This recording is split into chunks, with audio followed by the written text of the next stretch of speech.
Board. All right, everyone. Thank you for joining. My name is Katherine Jackson. I am the Vice President of Business Services at South CDC, located on 115th and Halton. Well, the actual address is 837 West 115th Street in Chicago, Illinois, 60643. We are located on the corner of Halsted, 115th and Halsted. So give me one second, I'm admitting somebody. So thank you for joining our Financial Management and Access to Capital live webinar. We have today Jason Swan, the Assistant Vice President of Relationship Relationship Banking and Community? Or I messed that whole thing up. No, it's okay. Is a Relationship Manager of Community Banking? No, right? No, it's Vice President of Community Banking, but I'm fine with however you want. Okay. Got it. Okay. So Jason Swan, he actually has so much great information. I have actually worked with Jason previously with another program that we did, and he is so amazing. So today we have him and he's going to present shortly, but I am going to actually share a couple of things about South CDC. Give me 1 second. I got to share my screen again. All right. Share. Okay, I guess can't see that, but I don't know why. You can still see the financial management and access to capital screen, right, Jason? Or which one do you see? I see a black screen. Okay, well, never mind. There's nothing else. Yeah, you know what? I was trying to share another thing, but I'll just talk about it. All right, South CDC, South CDC does a lot of stuff. So we have a couple of departments. We have the Business Services Department, which I am the head of the Business Services Department. Also, we do housing. We have housing department that discusses first-time home buyers, foreclosure prevention, a variety of different things. And then we have, on a bigger scale, more development. So we do work on the residential development and major bigger scale developments. I could tell you a little bit about each of them, but I'm just going to tell you about my department, which is the Business Services Department. First, we are a neighborhood development center through the city of Chicago. And what that means is that we help you with all programs. I don't know why I feel an echo. Somebody has an echo. Do you hear an echo? Can everybody hear me? Just briefly. Briefly? But not. Okay. So we are neighborhood development center. Can you hear me, Jason? You yes, can? ma'am. Oh, okay. Yes, you keep going like in and out, so I just want to make sure. Okay. So we are a neighborhood development center with the city of Chicago. And what that means is that any program that's related to the city of Chicago, including business licensing, we will help you throughout the whole process. Either you're getting your business started or you're doing expansion. So that could mean the Neighborhood Opportunity Fund program, the Small Business Improvement Fund programs, a variety of things that we do underneath the Neighborhood Business Development Center, which stands for NBDC, and that's through our City of Chicago program. Also, we are an Illinois Procurement Technical Assistance Center through the state of Illinois. What that means is that if you are trying to get minority, women-owned certification or state of Illinois certification to get government contracting, whether it's in construction, whatever industry you're in, we will help you throughout that process to figure out what certification that you would need to get the contract and help you through what you would need to get other contracts as well. And lastly, we hold an SSA. We are SSA 45, which is the corridor that we manage between the corridor. I would say don't call me on this. I think Dorian Johnson managed the corridor, but SSF 45 starts from 97th and Halsted to, I think, 119th and Halsted. And what that means is there's different city programs that are underneath that SSA special service area through the City of Chicago Department of Planning and Development. And also we will manage the corridor, helping business owners throughout managing their whole, their corridor facades, just a variety of services. Now, Dorian Johnson, he is our SSA manager. So if you have any questions, even if you want to go into the SSA location boundary, I will get you to him and he can tell you a little bit more about what that means. But as far as business services, if you have any other questions, I will be able to answer them. I will drop my information in the chat, which many of you probably got my information through this email because I sent a reminder for the Zoom link. But if you have any questions about anything related to the business services department or even other departments at Far South, including the housing department or development, I will be able to answer for you. A little bit of it, I should say. But you know, I don't want to take up too much of your time. I really want to get to what you came here for, which is Jason Swan, and he's going to give you so much great information today. All right, Jason, I'm stopping sharing my screen right now. And all right, you can go on. Okay, good afternoon, everybody. As Ms. Jackson said, my name is Jason Swan. I work with Wintrust out of our Beverly charter. You know, a bit of a, 10-second commercial on Wintrust. So Wintrust is a bank holding corporation that has a number of charters throughout the Chicagoland area. Beverly Bank being the charter that I work from. Included in that charter is the Hyde Park Bank, Beverly Bank and Trust, Pullman Bank, Evergreen Park. And it's the partnership with Pullman Bank and Trust that's brought us here today. I'm very, grateful and happy to be with you all. Ms. Jackson reached out and asked if we can have a conversation with you around, financial management for the small business and access to capital. And we're very happy to do that. Typically in these conversations, we like to kind of go around the room. Well, we should say pre-pandemic, we like to go around the room and have you guys introduce yourselves and give us, a little bit about your business, your industry, and how long you've been doing it. Given that we're in, this Zoom setting and it looks like, we've got more than 10 or 15 people, I don't know that would be very productive. So what I'll say is that this conversation for some of you, this may be an introduction. Depending on where you are in your business life. And then for some of you, this may be a review of some information. What we found is that even the most senior and seasoned entrepreneurs often get, stuck between working in their business and working on their business, right? And the nuance between those can be, the difference between success for your business or running into some challenges. And so we like to go back over some of this information in the interest of equipping you to not only, understand, financial management better, but also to position you better to work with different financial institutions that may be able to help you in your business journey. So the way we'll kind of, have this conversation is we'll kind of dive into some core financial documents that the bank looks at, how the bank looks at it, how it benefits you. And then from there, we'll pivot into specifically how the bank uses those financials to potentially make a decision around whether or not we can be helpful in the form of financing for you. I believe Ms. Jackson sent out an attachment with the invite and the reminder. We are going to kind of use some of the information out of that packet. So that packet comes out of the FDIC's Money Smart curriculum that we as a bank are authorized to present on the FDIC's behalf.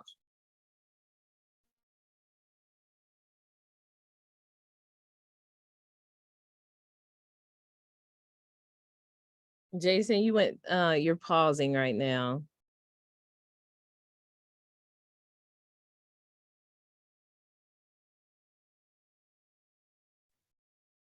Jason, can you hear me? I think you froze up.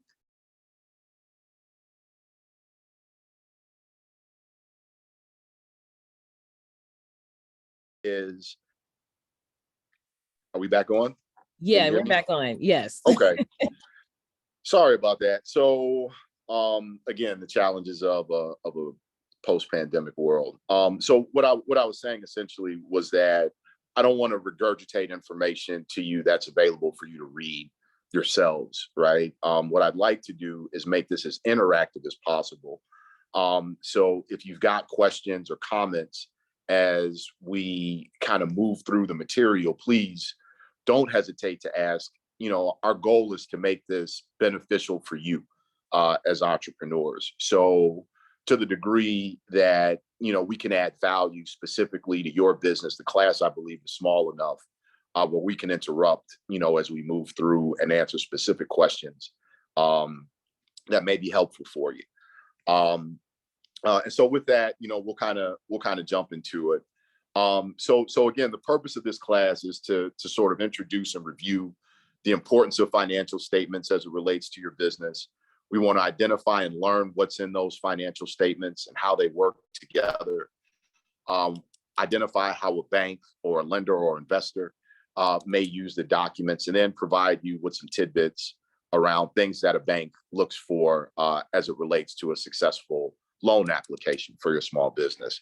I should also preface by saying that I'm going to operate with the assumption that you guys have an understanding of segregating your business and household financials, right? So if you have an existing business, even if you're a Schedule C, you're reporting that income and those expenses appropriately on a tax return annually. There are a number of reasons that it's beneficial to segregate that activity. But one of the main reasons is, when the bank kind of takes a look at your financials, we want to look at your capacity, right? Your management capacity. And part of that capacity is reflected in your ability to kind of separate the two houses.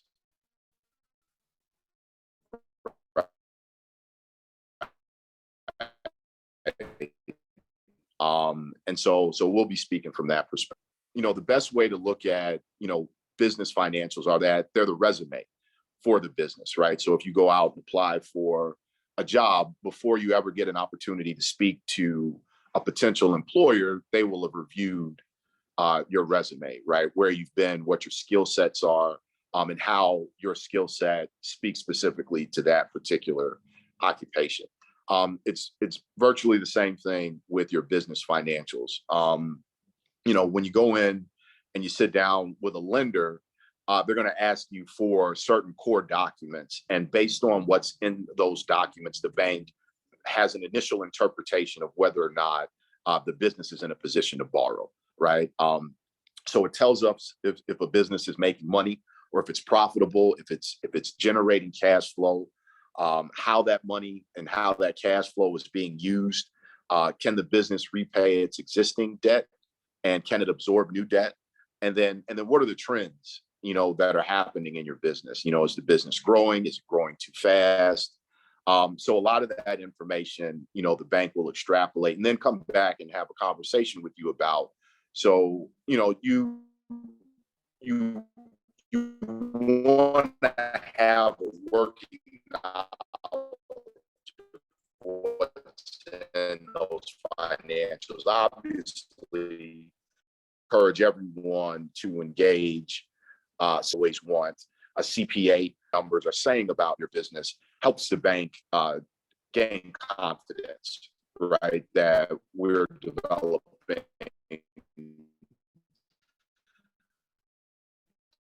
healthy partnership with you. Focus on 3 or 4 statements process, but that also will help you kind of take a look at what those statements are saying and help you make decisions in real time around your business. So those statements that we'll focus on will be the balance sheet, your cash flow statement, the profit and loss statement, and then I like to take some time to discuss break-even analysis, right? There are other statements or reports that I'm sure some of you may have familiarity with. So those are things like, an accounts receivable statement, an accounts payable statement. Perhaps, if there's another opportunity for another class, we can spend a little bit more time there. But I think our time will be best spent kind of reviewing those four statements that I mentioned initially. So if you guys would be kind enough to turn to page 12 on the attachment that Catherine sent out, I kind of think we'll start there. And so that statement that you're going to look at is going to be a balance sheet, right? Every business has a balance sheet, right? Every individual has a balance sheet, because ultimately what a balance sheet does is it identifies what you own, or what assets you control, and then who owns those assets, right? Whether it's you or whether it's a creditor. If you've got your workbook turned to page 12, you'll see that a balance sheet is divided into three sections, basically, right? So there's an asset section, there's a liability section, and then there's an owner's equity or retained earnings section. Okay. The most concise way to explain it is that assets are used to generate revenue for the business, right? The purpose of a business is to make money, right? So assets are used to generate revenue. And if you look at the balance sheet, you'll see that the assets are further bifurcated between current assets and what they call long-term assets or fixed assets, right? So current assets are things like cash, your accounts receivable, inventory. An interesting thing to note is it's organized vertically in descending order from what can be converted to cash most readily versus what takes longer to convert to cash. If you keep going down that asset section, you'll see under the fixed assets, you have things like machinery and equipment, vehicles, property, and land, right? And the reason that it's organized that way, again, is because when you look at the balance sheet, you want to see how quickly the company will be able to respond to a need, right? What kind of cash is available? What kind of assets, again, do they own? And how are those assets being used to generate revenue for your business, right? Going further down the balance sheet, you'll see the liability section, right? And liabilities are also divided into short-term versus long-term liabilities. The same way that assets are used to generate revenue, liabilities are used to create assets, right? So you'll see on the balance sheet, it'll say, here, let me pull it up here, so that way we're looking at the same thing. You'll see something like short-term borrowings, right? So a short-term liability is debt that has to be repaid within 12 months, right? So if you have a line of credit for your business, or if you have notes payable within 12 months, they'll show up in that short-term liability section. Typically, you can tie short-term liabilities or current liabilities to current assets, right? So the line of credit that you took out with Wintrust or Chase feeds directly into the cash line item under your assets, right? You go further down the balance sheet, you'll see there's long-term liabilities as well, things like mortgages, right? So those are debts that you have longer than 12 months to repay, right? And you should be able to tie out on a balance sheet the balance of a mortgage to the value of land or the value of real estate. You'll also see under the current liability section a line item that says current portion of long-term debt. And again, it follows the same philosophy. You may have a 30 or 25-year commercial mortgage on the facility where you operate your business, but within 12 months, there's a portion of that debt that needs to be paid, okay? And then as you scroll down, the third section is the owner's equity or the retained earnings. And that's ultimately the difference between your assets and your liabilities, right? And so it's called a balance sheet for a reason, because both halves have to match, right? So your assets should equal your liabilities plus your owner's equity and retained earnings. If there is a difference between those two sums, then there's something that needs to be adjusted on the balance sheet. I'm sorry, Right. Jason. Can you tell Sure. me again what page you're on? Page 12. Page Page 12? 12. Okay. Yep. Thank Yep. you so Yep. much. No, thank you. So again, the real value of being able to kind of take a look at the balance sheet is because it tells you where a company is and what its financial health is at a specific point in time.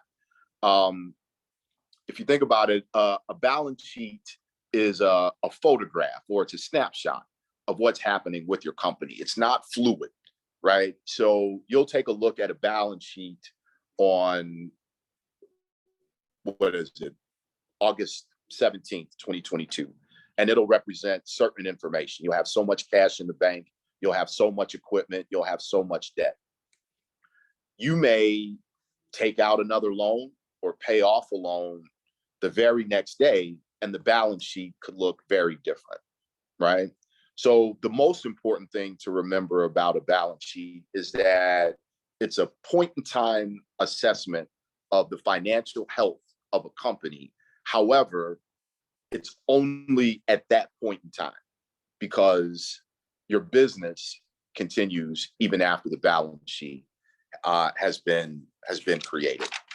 Banks will use the balance sheet to determine how much debt you have, whether or not you're in a position to absorb more debt, whether or not it makes sense for you to absorb more debt, where your money's going, right? So if you look again at page 12, you'll see common stock, retained earnings. That's typically where owners are able to take their draws from, right? So, let's say, you pay yourself a salary, during your fiscal year, but then at the end of the fiscal year, you may determine that you have enough retained earnings in the business to pull additional capital out, right? A bank is going to look at that and say whether or not that was a wise decision for you at that time, depending on the financial health of the business.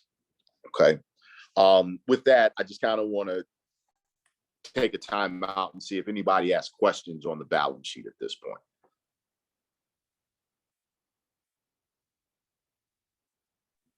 And Doesn't sound like it. Okay.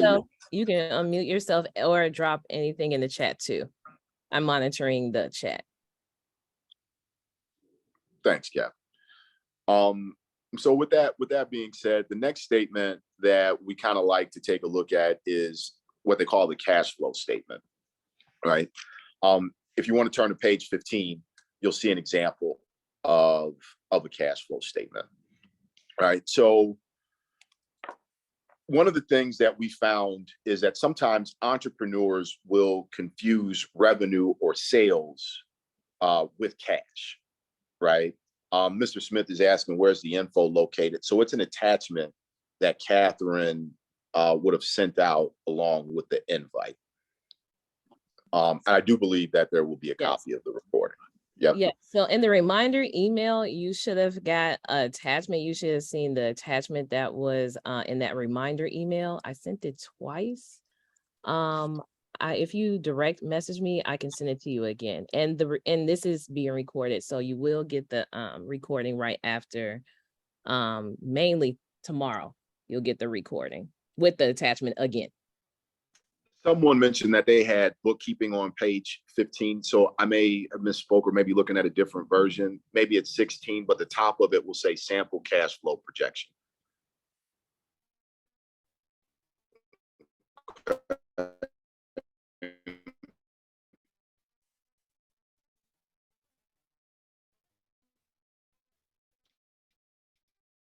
Yes, mine has 15 on there. Sample of cash flow, Jason.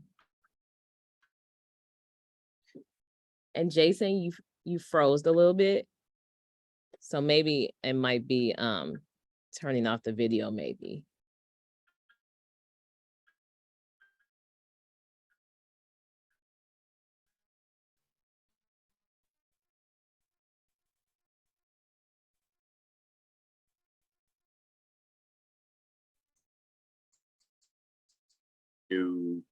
Versus actual cash, right? Jason, your mic have froze. Depending on how.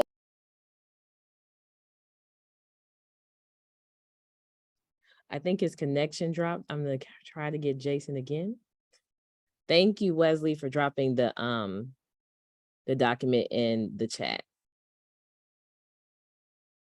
So if you don't have the document, Wesley Rogers just dropped it in the chat.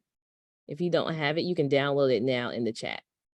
And I'm gonna try to get Jason back on.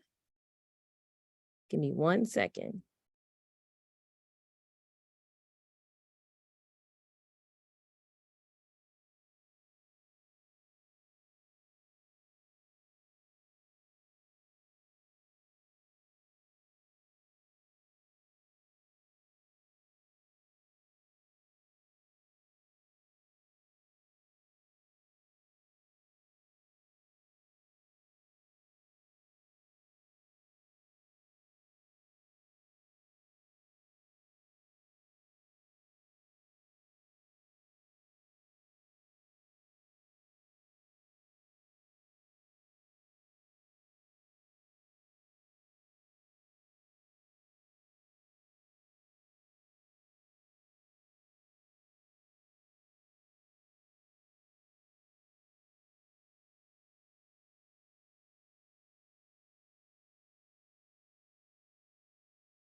Thank you for your patience. Jason is coming right back in. Thank you. And Wesley Rogers just dropped it in the chat for, let me see that last person, Don. You should see, if you scroll up and see Wesley Rogers, he had dropped it in the chat right there. And it says just click to download.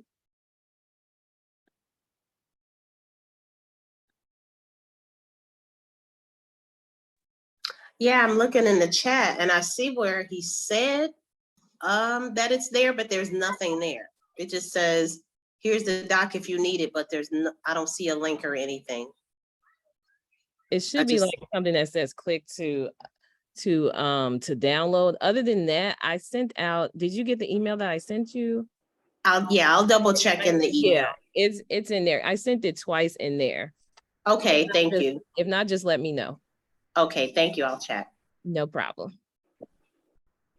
Jason, are you back on?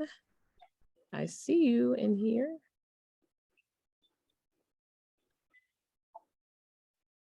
Jason, there you are.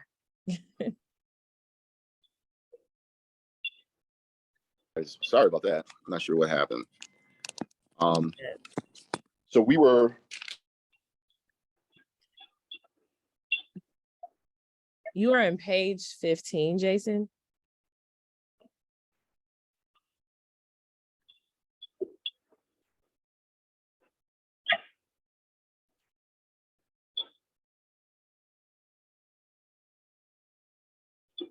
Everybody, Catherine? You know what? I think it is, Jason. If you turn off your video, maybe that might help, because I think the connection, the bandwidth sometimes with the video being on, it kind of messes it up.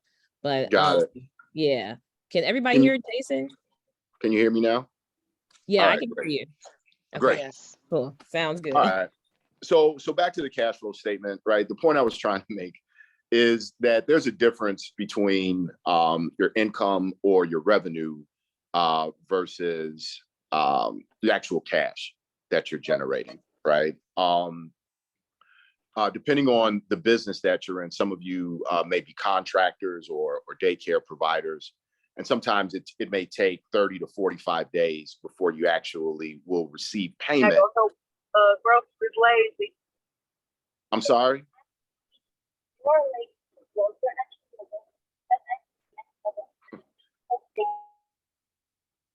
So ultimately, what you want to do, if you are a daycare provider, you may be actually receiving payment 30 to 45 days after you provide a service. And depending on how you and your accountant choose to recognize revenue, you may be reflecting sales, right, that you actually haven't monetized. So the value of a cash flow statement is it will allow you to kind of take a look at what your fixed expenses are, right, or what your operating uses of cash are, and compare that against the actual cash that you have available to meet those obligations, right? There are typically two ways these cash flow statements are presented. So there's a cash flow projection, excuse me, and a cash flow statement. And it's pretty intuitive, right? So the cash flow projection anticipates inflows and expenditures, whereas a cash flow statement talks about how it's moved historically. Again, depending on how you recognize revenue, a business can be profitable on paper, but still run out of cash that it needs to pay its bills, right? So it measures liquidity, right? So, the sources of cash, right, are sales, interest that you've earned, loan proceeds, account balances that you maintain at different banks, collections on receivables and things like that on a day-to-day basis. The operating uses of cash are your fixed expenses. So things like rent, wages, office supplies, utilities, insurance, etc. Right? And you'll also see there's a non-operating uses of cash section as well. And those are things that happen outside of the daily operations of your business. So whether that's you purchasing equipment, making principal payments on different borrowings, the acquisition of inventory, taxes, or your owner's draw. And the way you'll kind of use this statement is you'll subtract the total uses of cash on a monthly basis from the total cash available. And that gives you what's called your ending cash number. And then you take that number and you start with that number on the next month, right? So if you kind of look at the cash flow statement in the packet, you'll see that month one's ending cash balance is month two's beginning cash balance, and so on and so forth. This is a place where we see a lot of entrepreneurs, especially entrepreneurs that aren't as seasoned, run into some challenges, right? We see it a lot with contractors, especially when they are working on projects with the city or when they're subbing for a larger developer. What'll happen is, because they're taking a look at the revenues that they've generated, there's an assumption that there is enough liquidity available to kind of float the cost of a project, right, until they get paid out. And unfortunately, we've seen businesses, some healthy businesses or businesses that had a lot of potential end up either going bankrupt or taking, quite a few steps back because there just wasn't enough cash in the business in order to support its activity, whether it's making payroll to their subs or making sure that rental expense is satisfied. And unfortunately, one mantra, that the bank lives by is the best time to apply for money is when you don't need it, right? When the bank takes a look at your financials and there's a paucity or there's something missing, it creates red flags, right? And so you want to use these documents, the cash flow statement, the balance sheet, the profit and loss statement, to not only, examine where your business is, but anticipate where your business is going, and make sure that you have conversations with a financial institution early enough to kind of anticipate and meet those needs before they present themselves, right? A couple of, tried and true ways to kind of improve cash flow is, increasing sales, right? Increasing the prices on whatever it is you're selling, reducing expenses, whether that's reducing your rental expense or your office supplies or your utilities expense, or you change the timing of your expenses. I alluded to a financial statement called an accounts payable statement. And what that statement does is it outlines how quickly cash goes out to pay your creditors. Depending on, the health of your business and your business's ability to negotiate with its vendors, you can have some flexibility in that timing, right? So to give you an example, a company like Walmart will dictate when it wants to pay for its goods or services, right? So if I'm Dove, right, and I know that Walmart wants my product on its shelves, I can't afford to lose Walmart as a client. So Walmart will come to me and say, Jason, as opposed to paying you every 30 days, I'm going to pay you every 90 days. But because it's Walmart and because it's going to pay and you can't afford to lose them as a client, I'm in a position where I kind of have to just accept it. Walmart does that because it's controlling its cash outflows, right? So they've been doing it long enough where they've kind of got it down to a science. Again, when you're managing your business on a month-to-month, day-to-day, annual basis, you're going to want to spend time knowing what these inflow and outflow cycles are, because if nothing else, it'll allow you to remain on good terms with your vendors, and you'll be able to identify what opportunities you can and can't take advantage of, based on what your liquidity says is reasonable or realistic for you. The next financial statement that we want to take a look at is the profit and loss statement, or sometimes referred to as an income statement. And it's really the best tool for knowing if a business is indeed profitable. If you guys will turn to page, I'll tell you, turn to page 18 in my packet. You'll see a sample of a profit and loss statement. And what that does is that measures revenue, right? So that measures the sales that you generated against your expenses. Hi, Jason. I'm sorry to interrupt. We do have one question in the chat. Sure. Ms. King wanted to know, typically, how long does it take for a business to get off the ground? It depends on what your business is. There are a few steps that you'll want to take, right? So you'll need to obtain an EIN number from the IRS, which is like a social security number for your business. You'll want to make a determination and do some research on how you want to structure your business, whether it's more advanced early on, or whether or not you have partners, what that partnership structure is going to be, whether it makes sense for you to be an LLC or corporation. And then once you've done that, you'll want to spend some time investing in a business plan. And you'll start with the financial section, because the financial section will inform the other components of, the business plan, what the management strategy is. You'll really want to spend some time thinking through all that, and then you'll want to kind of identify where your capital shortfalls. Are you in a position to self-fund the business? Do you need to reach out to family and friends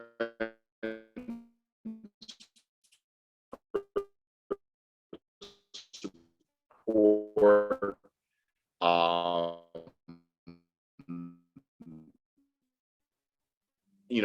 Does it make sense to take a look at a micro lending firm, VA, or the Illinois Advantage program, or traditional lender?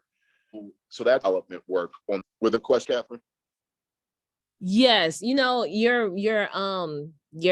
signal was a little bit choppy, still. We kind of heard it, but I kind of heard bits and pieces.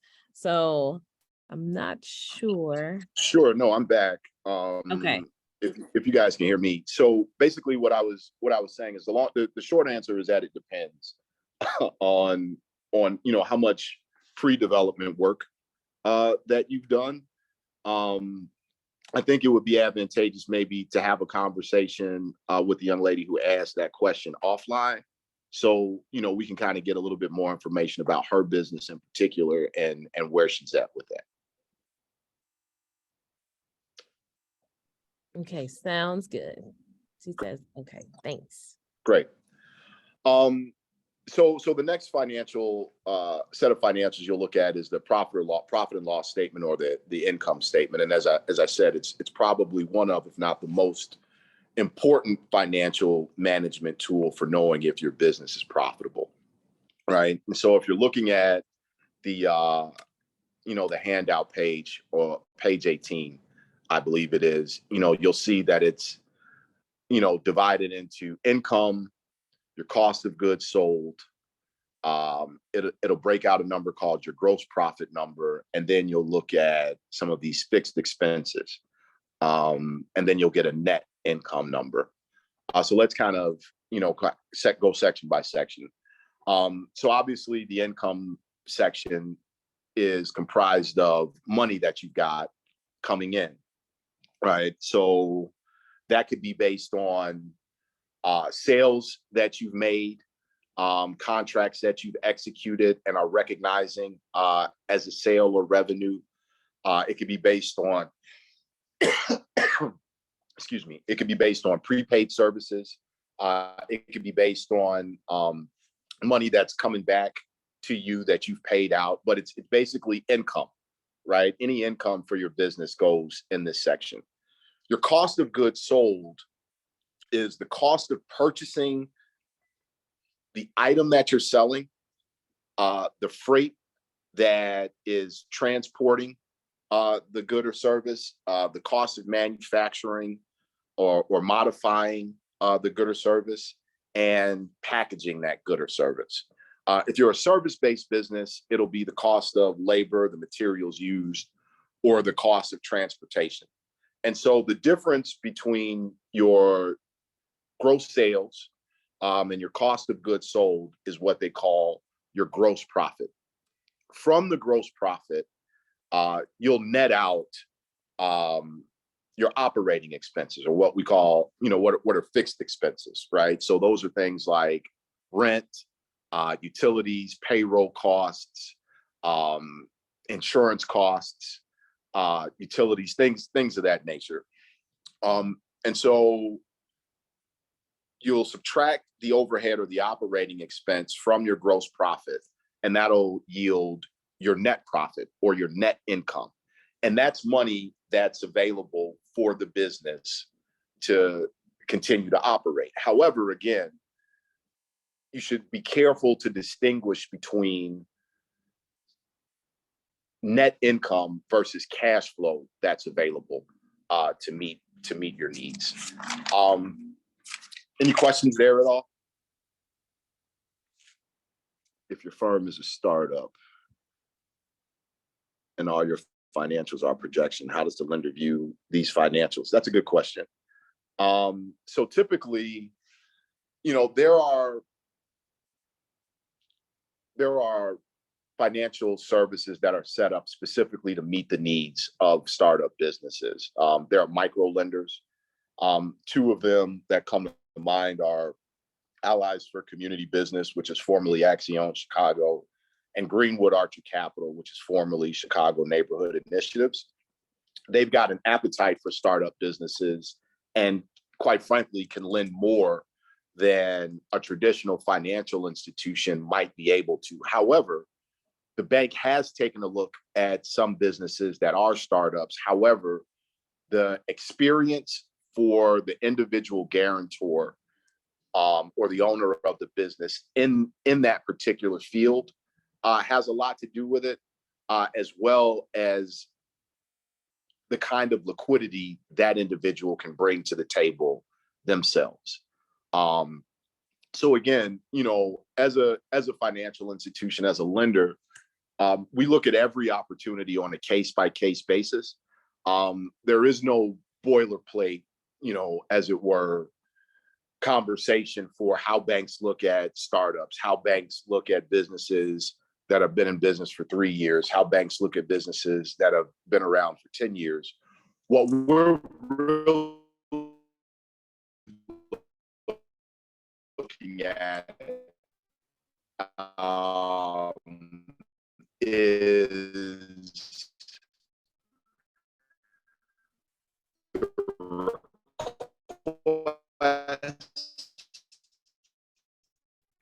and how that request is going to get paid back Jason, to you're breaking up us again. based Jason, can you hear me? on your operating experience,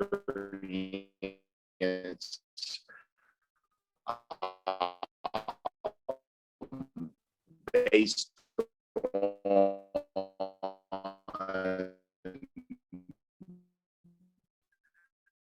the financial integrity. So Hey, Jason, you were just breaking up. I don't know if you can hear me. point. Okay. Jason, Can you yeah, me? yeah, no, your phone is super choppy right now. I mean, your connection is super choppy right now.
Hi, everyone. I'm trying to get Jason to cut back in. He's trying to get back in because his signal is bad.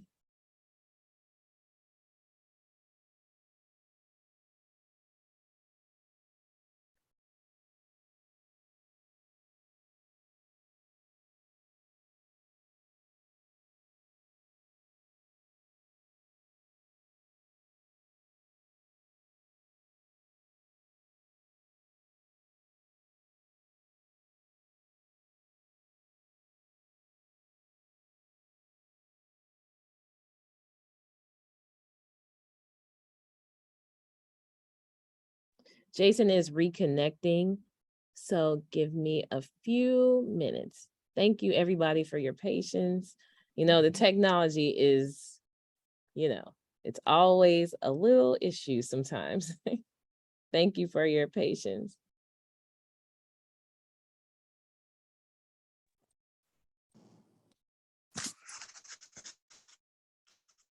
Jason? Hi, can you hear me okay, Catherine? Yep. I can hear you now. We can hear Great. you. So because this has been so choppy, I do want to say that if we need to do this again in order for people to get the full breath. I'm certainly open to do a nation. It sounds like it's been a little difficult to hear throughout the class. The last piece of information I kind of wanted to give you guys was this break-even analysis formula, and I think it's important because that formula will let you know when a business is truly profitable. There are a couple of ways that you can find that out. So you can find out your break-even point in units, which is, essentially fixed costs divided by your sales price per unit less your variable cost per unit. And I'll repeat that.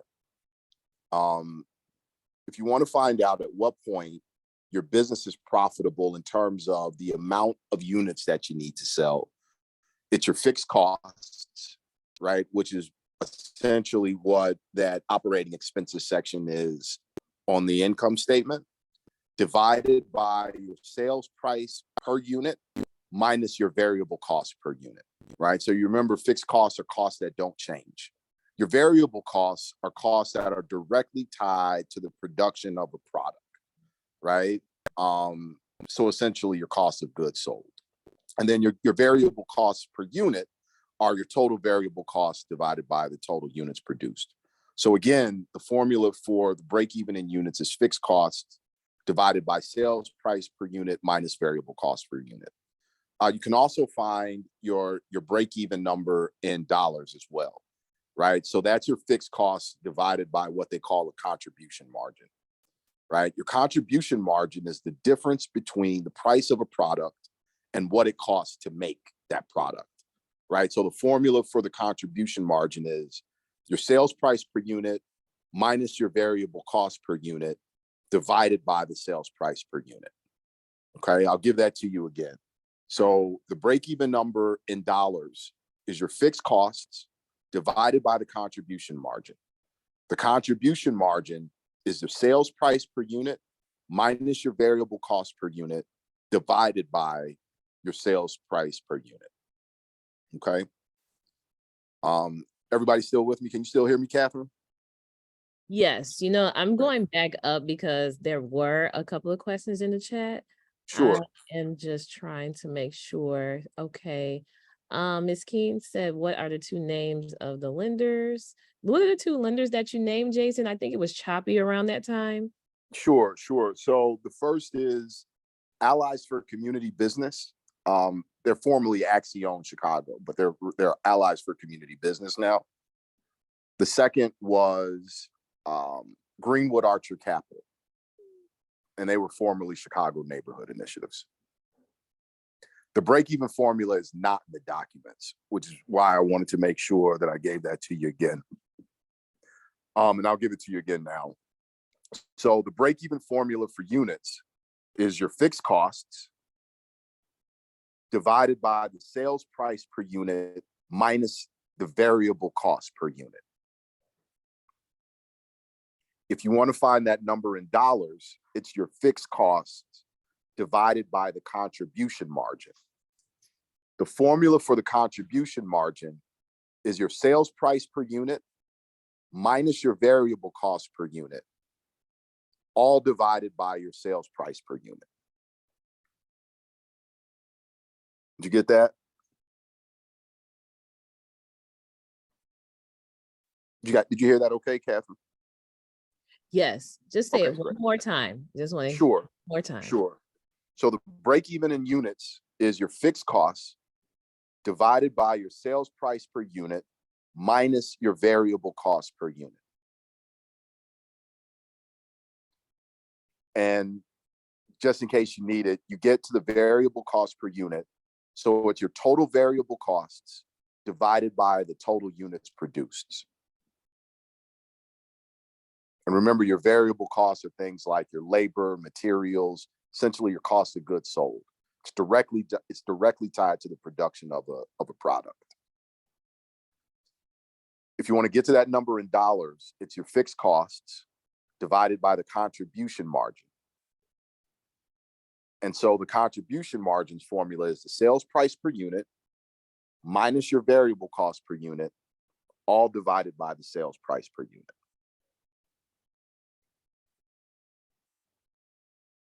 Right. And the reason that I think that formula is so important is because essentially it tells you at what point your business is in the black. Right. When you're not relying on borrowing or your own investments in order to make the business work. right? The business is essentially supporting itself.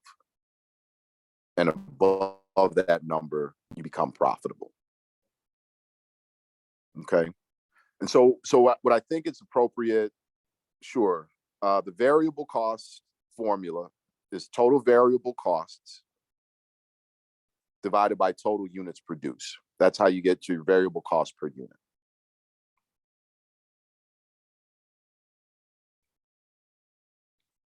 And so I think it's, where I want to kind of wrap up the conversation and then open it up for questions is I just kind of want to briefly identify what a bank needs from you, typically, in order to, to submit a successful application, or to give you a chance to submit a successful application, I should say.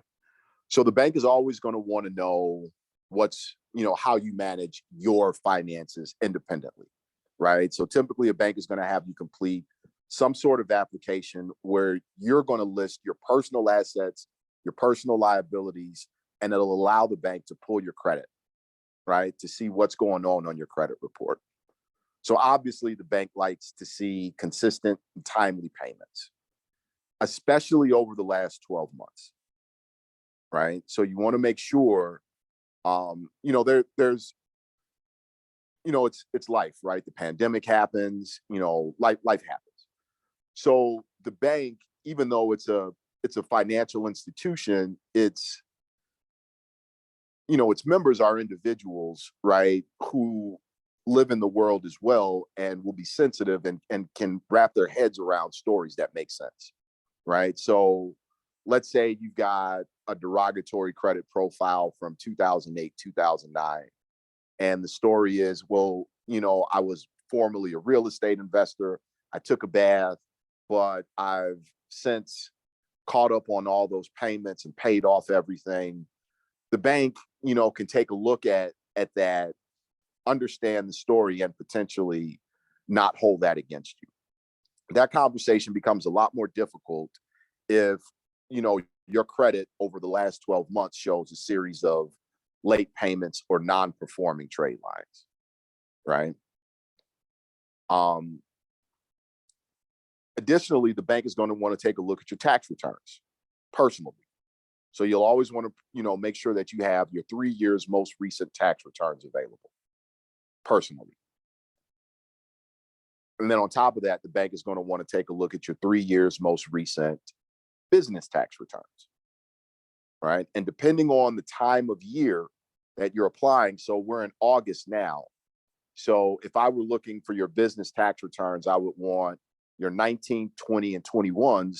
But additionally, I want you to provide me with a year-to-date profit and loss statement, right? And that's a statement that we discussed earlier, right?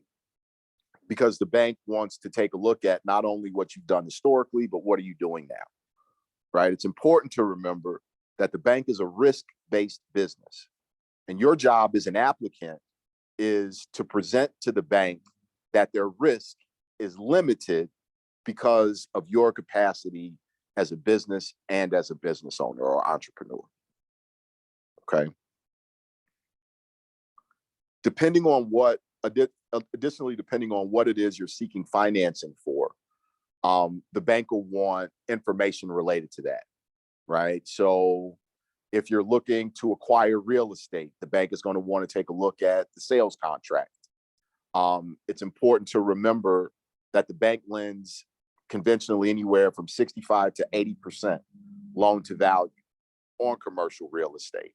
So if you're preparing to have a conversation about buying a facility for your business, do you have 20 to 35% down, right, available if the bank, requires that kind of investment, right? If you are looking to acquire inventory, do you have an itemized list? Do you have invoices or sales sheets for that inventory, right? If it's equipment, it's important to know that the bank prefers you to invest in newer equipment. Very rarely will the bank lend on equipment that's dated, right? If you are looking for a line of credit to support payroll or working capital, do you have a specific number in mind, right? So do banks finance auction properties? I think that is a conversation we should have offline. I think, again, we look at everything on a case by case basis. And I don't know that I'm really understanding what you mean by auction properties, but you can give me a call and we can discuss that, individually. Um, you know, Ultimately, the bank wants to know how it's going to get paid back. So a rule of thumb that I like to impress upon people, is if you can identify what your proposed monthly payment is going to be, you should be prepared and you should have 1.2 times that monthly payment number at least after all of your household and business expenses have been paid. So essentially, if your monthly payment on a loan that you get from the bank is going to be $500, then you need to have $600 available after your household and your business expenses have been satisfied in order to meet that obligation. Right. Again, because of my technological difficulties, I'm worried that this conversation hasn't been very fluid. So I'll make sure that Catherine has all of my contact information so that, you guys can call me offline or on a one-on-one basis. And I'm sure that Catherine is going to maybe even look to schedule another one of these conversations, hopefully. I was just about to say that, Jason. We can Yeah. definitely do a part 2 of this conversation. Yeah, and we may even need Definitely. to do it in person, just so that everybody can get everything that they're intended to out of the conversation. Yes, But definitely. with that, though, I'd like to give you guys an opportunity to ask any additional questions you may have. Catherine, did you queue up all the other questions that you found in the chat? Let me see. I think you answered that question. I think one other question earlier was, I'm in real estate. I probably can Google software to generate these documents, right? For like the documents.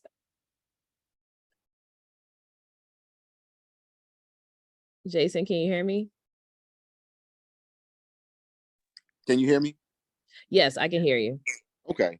So Now. if you take a look at that packet, there's in the first couple of pages, it talks about bookkeeping and obtaining software. One that I'm sure a lot of people are familiar with is QuickBooks, but it's really going to be incumbent upon you to keep an accurate accounting of that stuff, right? So you're going to want to try to reconcile, at the very minimum weekly. I know entrepreneurs, discipline themselves to do it daily, right?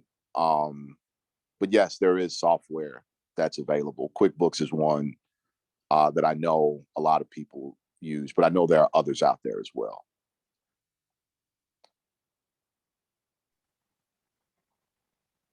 Yes, hello. This is Linda. I had a quick question.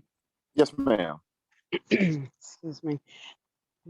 My question, this is pertaining to a new startup business. Excuse me. Let's see. I have a long-standing personal loan. The reason being for that being long-standing, it was due to um, I actually had stumbled upon discovering this company, finance company had relocated.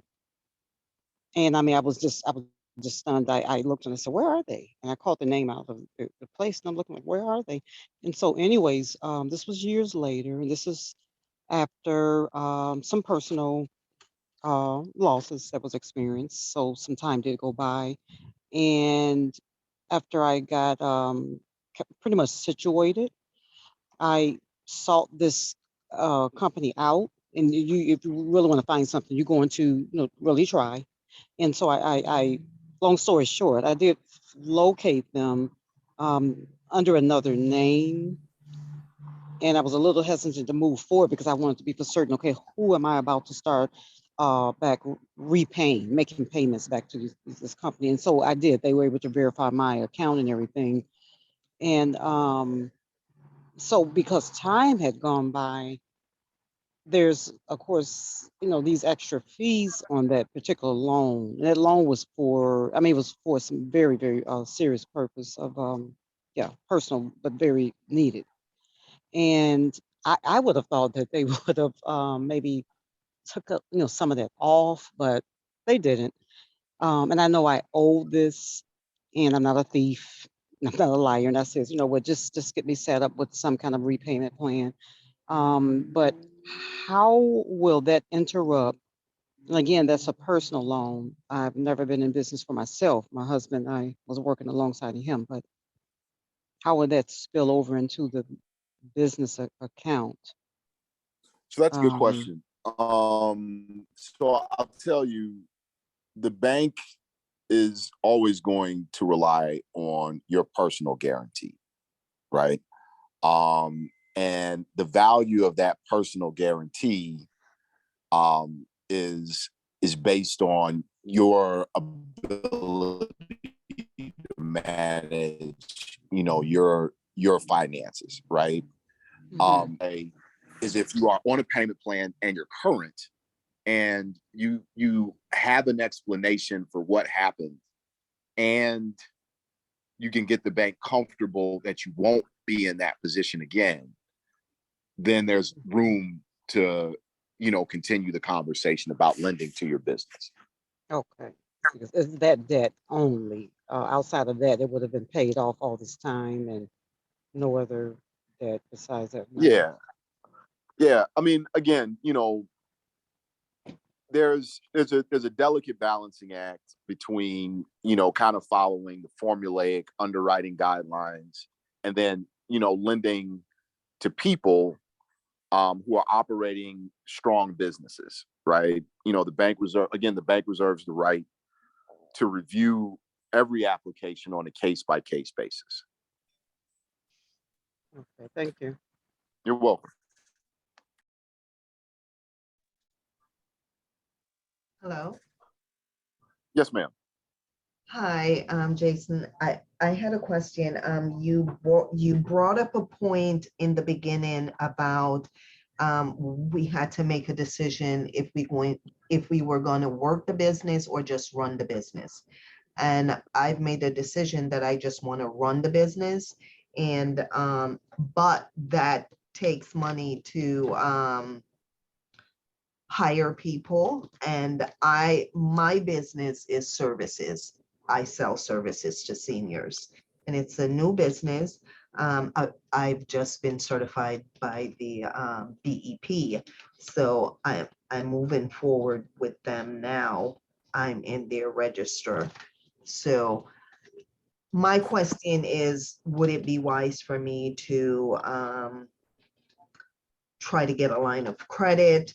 I was approved before in 2020 for a loan, but it was a what was that, a equipment loan or something, which I rejected because I felt that I was going to start off in the hole, and not starting off in debt, and I didn't want to do that. But I did open up the business account, and I did get the business credit cards, and I've built on that. So I want to Yeah, know, no, that's a good question, ma'am. So first, you know, a line of credit you should think of like a credit card. So if you go back to that conversation we were having about the balance sheet, yeah, a line of credit falls into that short-term liability section, right? So the expectation with a line of credit is that you will be able to reimburse all of your borrowings within 12 months, right? So the way you want to use a line of credit is you want to front fund it for, you use it to front fund short-term expenses because you expect to get paid out, quickly, relatively quickly. Right. So you're in you're in the service industry, I imagine, you said for seniors. So let's say you've got a contract with the Department of Aging, right? And you have to provide services to 30 seniors a month, right? And those services require you to pay for your gas.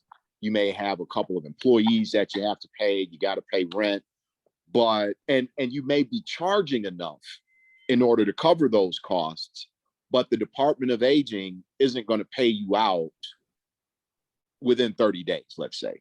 They'll pay you every 45 to 60 days. So you would use the line to fund the cost for that month with the expectation that within 30 to 45 days, the Department of Aging is going to cut you a check and you'll be able to pay that loan back. Okay. Or those borrowings back. You never want to use a short-term liability to fund a long-term asset. Okay. So you don't want to use a line of credit to go out and buy a vehicle or to buy real estate, because typically those facilities are interest only, right? And you're responsible for making principal reductions as cash comes in, but you're never going to recoup the value of a vehicle or a building within 12 months or within 90 days, right? So ultimately, and the other piece is the bank reviews these lines of credit annually and looks for them to revolve. It's what we call it when, you advance funds, pay it down, advance funds, pay it down. It means that it's revolving, right? So if at the end of 12 months, the bank looks at your account or your line of credit and sees that it's never revolved, the bank may make a decision to term out that facility. And when we say term out, it means take whatever outstanding balance is on that line of credit and amortize it so that you start making principal and interest payments monthly. But what that means is you've given the bank free money, interest only, for 12 months without ever having reduced the principal balance and generating value back for yourself. Right? So you want to use what they call term debt, like that loan you were approved for initially, in order to acquire equipment or to acquire a fixed asset, like a building, or if you need to buy land or equipment. Okay. I hope that's helpful. Yes, it was. Okay. Thank you so much. It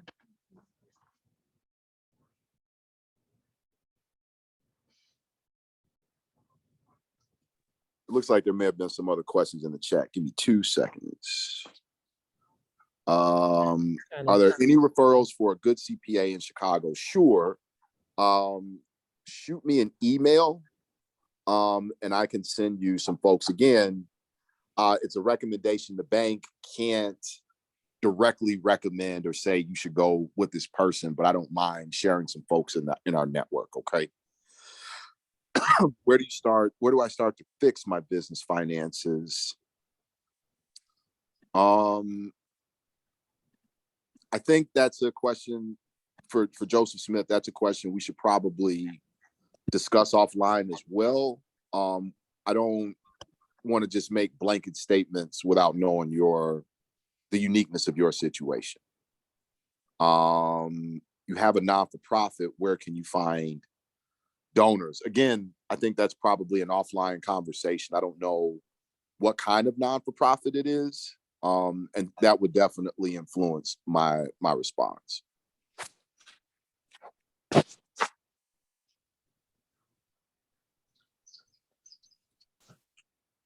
I think that's I don't see any more questions in the chat. Oh, she says 501c3, Jason. Yeah, no, I see that. But again, most non-for-profits are structured that way. Shoot me an email and let's talk offline about it.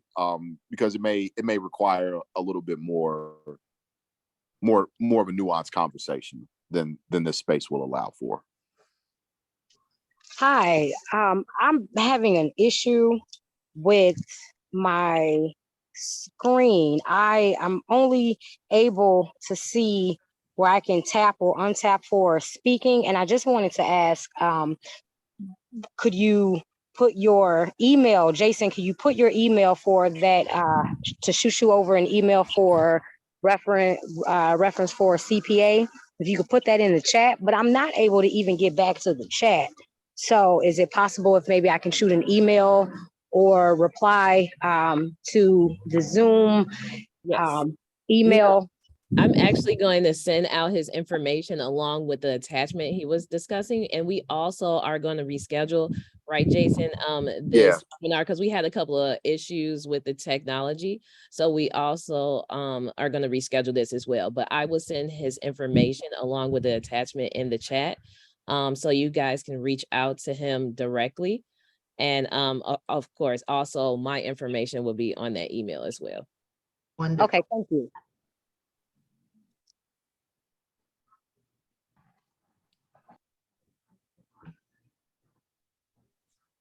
Here, let's see here. Can the property be used as an asset to acquire term funding? It can. You know, moving parts on that are whether or not the property is owned free and clear by you, how much equity is available, will the bank be able to go into first lien position? So, but yes, the short answer is potentially yes. You can use property as collateral. I think that's what you're referring to. For loan purposes. So, Mr. Smith, yes, a micro lender. So they exist specifically to kind of meet the needs of the entrepreneurial community that the bank is not set up to accommodate, right? So if you don't have a history, but you got a business plan, and you have personal cash flow to support your request, then yes, right? So a big difference between, a micro lender and traditional lender is that traditional lenders typically look at the business as the source of repayment, right? We take your guarantee in case the worst happens, but the bank wants the business to support itself. A micro lender will rely more directly on your household income in order to support your debt service payments. Again, I see the auction property question. I think that, we should just talk, offline about that.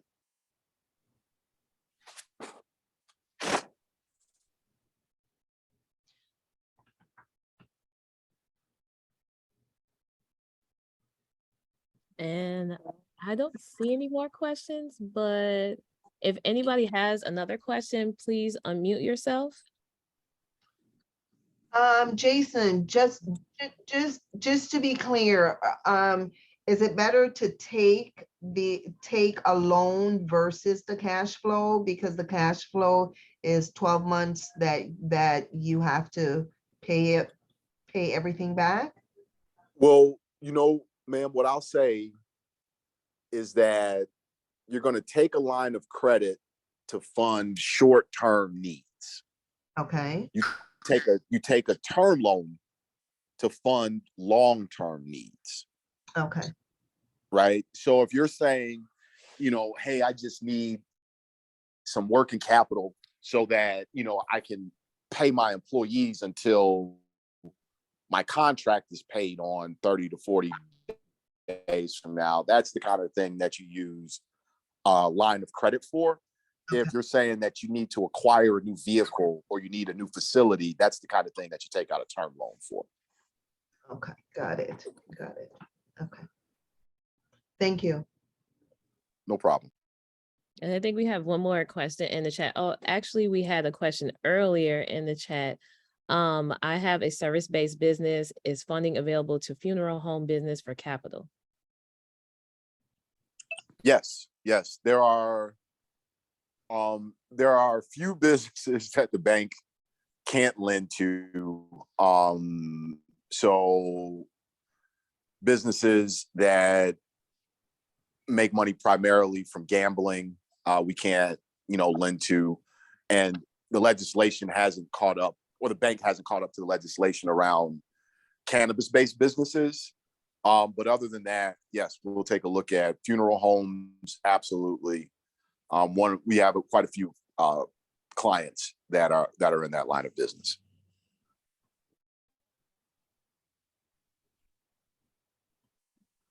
And go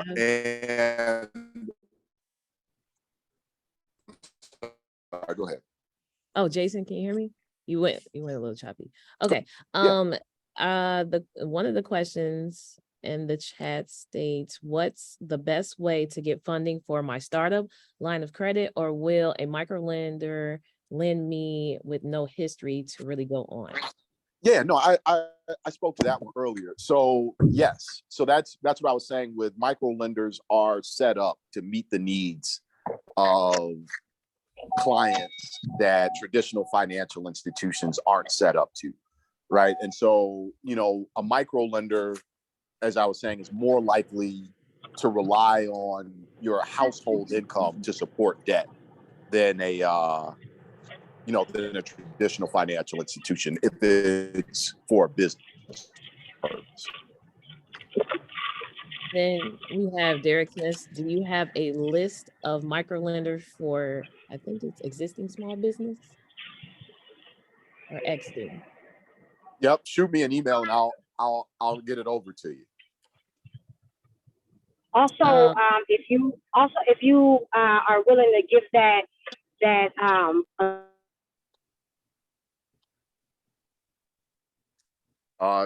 the young lady broke up, but we can give it to the chat. Right? That have an appetite for startup businesses.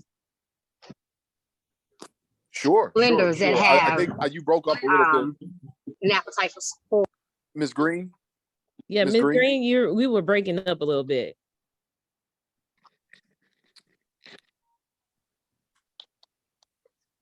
Hello. Yep. Can you hear us, Ms. Green? Hello. Hello. Yes, ma'am. Can you hear us? I can hear you now. Yes. Okay. Yes. I'll give. I'm sorry, ma'am.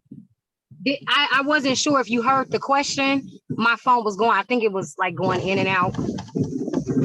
Right. So were you asking if we can just share the list of micro lenders with the group?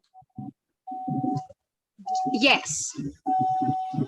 Yes, we will do that. I'll get that over to Catherine and she can blast it when she sends my contact information. Okay. Thank you. I saw something pop up about cabbage. Yeah, Derek had a question. Derek, you can unmute yourself and ask. Yes, hi. My question is still related to the micro lenders. Would micro lenders also assist businesses in purchasing or remodeling commercial property? Purchasing may be a bit extreme because I don't know many that lend over the $150,000 threshold. And depending on the cost of the property, that could be challenging. However, what I will say is that with commercial real estate transactions, it's a little easier to facilitate those for we're relying on the rents paid in that facility to meet the debt service that pay you rent. Mm-hmm. And that rental income is sufficient to support the debt after the property's expenses have been satisfied. Then that's something potentially to discuss. Okay, so it sounds like and again, I didn't mention it, if you own the property, that would be a little bit different working with a micro lender, because if I'm coming in stating that, hey, I already have this asset, I'm looking to just remodel or repair certain things after the purchase or whatever the case might be, a micro lender would assist or could assist or look at that package on that level? Depending on how much the costs are. Okay. Depending on how much the costs are. Okay. right? What I was saying is that micro lenders can only go up to a certain dollar amount. Gotcha. All right. You know, so depending on what those costs are, and what I was saying is a bank, you know, may have an appetite for that transaction if you are generating rents from tenants at that facility. Gotcha. One last question regarding documentation to various banks. For example, I operate a business that is strictly, it has no expenses. It's just strictly revenue coming in. However, it's a small business. When you're bringing in the various profit and loss statements, bank balance sheets, et cetera, to a business like that, would you also, or would you recommend bringing in invoices, showing that the invoices, how they're matching up with the bank statements, et cetera, to be utilized to expand or do whatever you need to do?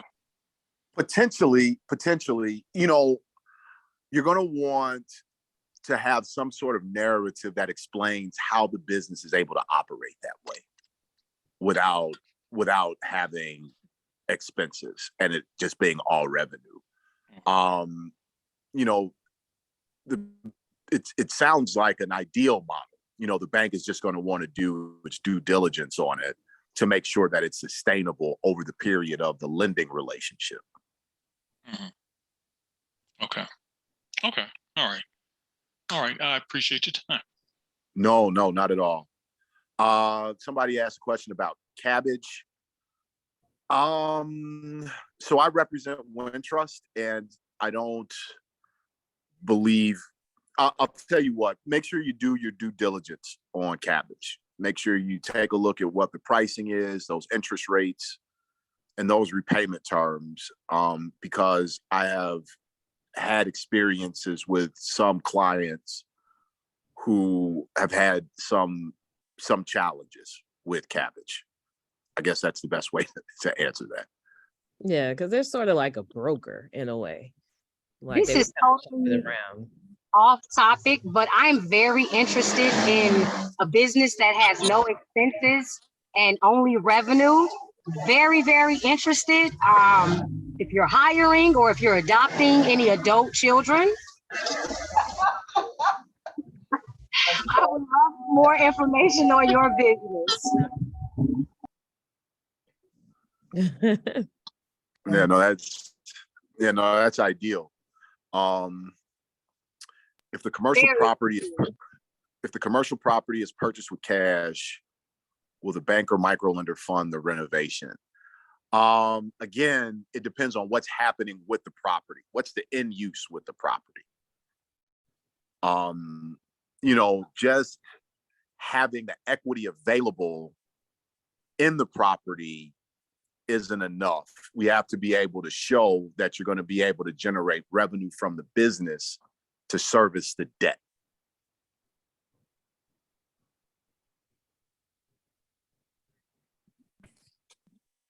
Yeah, I think it would definitely depend. The renovation question always I keep getting, because right now there is like different programs through the city of Chicago, like the SPIF, like the Chicago Recovery Plan. All of that's due though this Friday. So if you did not have the application already started, I was just working on the next round, which won't be probably until next year. But the SPIFs roll out, they roll out at, like, there's a SPIF coming up, they roll out every month and they close. They only give you 30 days to do it, but it's for existing structures. And if you need any information about that or have any questions, then you can email me, Catherine at South CDC, and I can tell you about it. We actually have a SPIF coming up with DPD and the info session coming up on September the 6th about the rollout, but it's for the I-57 Halsted SPIF. I think it's 170 Halsted, and then it is I know it's another term for the Halsted corridor. It's 3 different Halsted boundary corridor SPIF that's coming out, but that's only if you're in that boundary, and it's only for commercial only. So it's not residential or nothing like that. On the residential side, there might be a couple of things, but I'm not familiar on that residential side. Now, we do have a housing side that can tell you a little bit more about what that renovation looks like if you are in residential property. But if you email me, I can give you some information, or we could discuss offline. And then, of course, Jason for the commercial part with that renovation, because Jason, you do the renovation loans, or you work with the NOF and the CRP and the SPIF, right? That is correct. That Okay. is correct. Thank you, Mr. Rogers. He's doing our work for us. Thank you, sir. Yes. Thank you. Thank you so much. So you guys, I know we kind of went over, I know in the beginning we had a couple of technical issues. So we will revamp and do this. Maybe we do it as a 2-part thing, because I know we have more information to give out. Right, Jason? So we will definitely schedule that very soon. And then I would definitely send out Jason's information, and you can connect with him and ask your direct questions. Again, my name is Catherine Jackson. I'm the VP of Business Services at Far South. And you will get the video tomorrow, but I will send out the information with the attachment and his information today. So I am going to stop recording right now.